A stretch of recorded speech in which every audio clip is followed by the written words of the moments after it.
Today is a special day. It is United Nations Day, but how well do you really know the UN? Let's find out with a quick quiz. We'll ask a few questions about the United Nations and you can test your knowledge in the comments. Ready? Let's go. Question 1. When was the United Nations founded?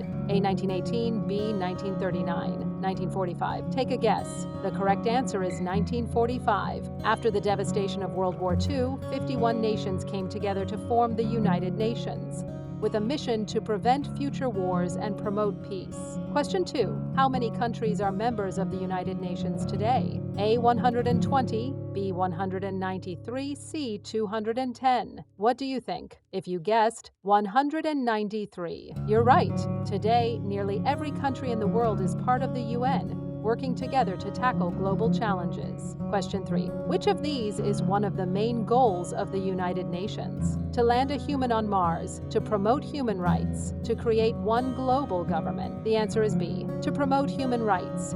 The UN's Universal Declaration of Human Rights has set the foundation for human dignity and equality around the world. Tell us what surprised you the most about the United Nations. See you tomorrow to find out what today's special day will be. Enjoyed this video? Subscribe and hit the bell icon.